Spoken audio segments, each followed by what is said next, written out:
Bem-vindo ao curso Noções Básicas de Acústica e Equipamentos para Gravação. Para você tirar dúvidas na hora de escolher um microfone, cabos, interface de áudio, softwares de edição, enfim, tudo o que é necessário para você começar a gravar profissionalmente a sua própria voz. Monitores e amplificadores.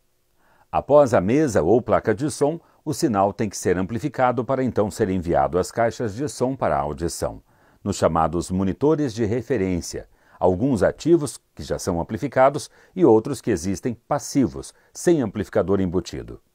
As placas e mesas de som vêm com saídas analógicas para conectar-se aos monitores. Há monitores que têm entradas de sinais digitais, como os Roland DS90.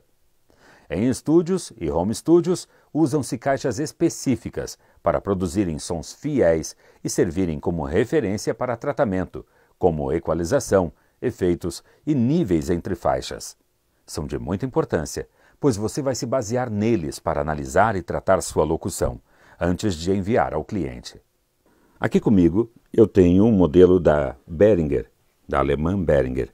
É uma caixa com alto-falante de 8 polegadas e um tweeter. Mas você deve pensar nesse momento, ora, mas eu tenho em meu home theater caixas semelhantes. Será que elas servem? Vamos analisar algumas questões. Essas caixas, ditas caixas de referência, são para que você possa avaliar o seu áudio pós-gravação, ou mesmo durante a gravação, e poder confiar nelas, na sua reprodução, da maneira de que o seu áudio gravado e aqui reproduzido tenha a mesma característica sônica.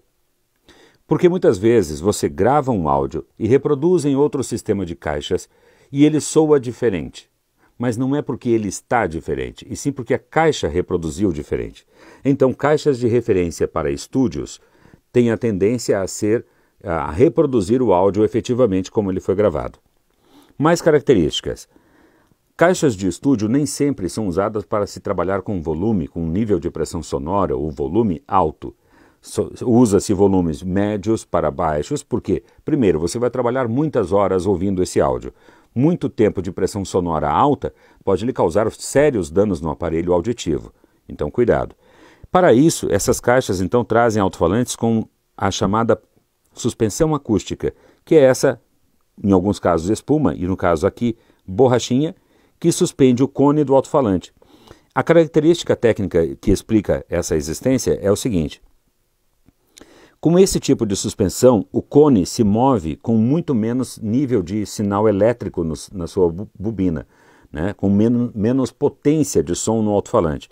Isso faz com que ele reproduza, mesmo em baixo volume, frequências mais baixas, como grave ou médio grave. Você não precisa dar volume para perceber essas frequências em caixas desse tipo. Mais ainda, os dutos sintonizados, chamados de dutos sintonizados, que são essas cavidades, fazem com que o grave reproduzido atrás do alto-falante também seja projetado à frente. Nem todas as caixas de estúdio são projetadas assim, algumas têm a saída para a traseira, mas todas são projetadas de maneira que o ouvinte à frente possa ouvir em qualquer nível todas as frequências. Seus tweeters também são projetados para reproduzir uma faixa dinâmica bem extensa, partindo do ponto em que o alto-falante para de reproduzir, mais ou menos ali na casa dos 1000 Hz aproximadamente, e dali para cima o tweeter vai fazer o papel. O som dessas caixas costuma ser muito equilibrado, tendendo a flat, quer dizer, tendendo a linear, em que você poderá traçar equalização ou efeitos, o que quiser em seu sistema, em seu programa de edição de áudio, e vai perceber o resultado aqui. A tendência é que essas caixas não escondam o resultado sonoro do que você processa no seu software de áudio, ou mesmo na sua mesa de som. Ok? Então, muito cuidado ao escolher caixas de referências para estúdio, pois não são todas as caixas de som fabricadas no mundo para o seu sistema de som pessoal, sua casa, que servirão para esse propósito. Elas têm particularidades. Atente para esse fato, consulte sempre uma loja especializada ou um técnico de sua confiança. Sobre as caixas ativas e passivas. Esta, no caso, é uma caixa passiva. Por quê? Ela não traz um sistema de amplificação acoplado a ela. Ela depende de um amplificador externo, que deve ser também um amplificador de referência. Amplificador feito para a finalidade de servir para esse modo de trabalho em estúdios, não o seu amplificador de tocar o baile ou coisa parecida. Ele tem características sônicas de resposta diferentes do que é preciso para esse caso.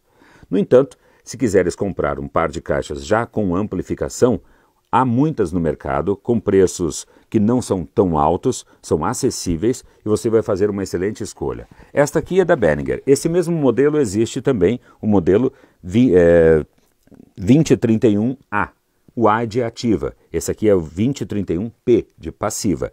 Existe também da marca KRK, existe da Alesis, existe da Yamaha, enfim, Maki, vários modelos. E basta você pesquisar e ver qual se encaixa melhor no preço. Uma última dica é o seguinte: os monitores de referências e essas caixas para audição em estúdio são fabricadas em tamanhos diferentes por uma razão: por aplicação. As de menor tamanho são para estúdios que tenham salas com área cúbica pequena.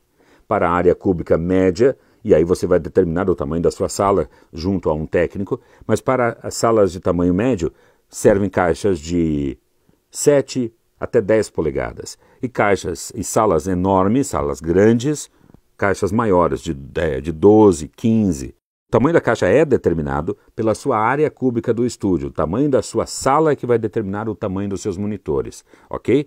Mais um porém. Seus monitores têm que estar sempre com esse plano mais ou menos no meio da caixa, com esse ponto na mesma altura de seus ouvidos.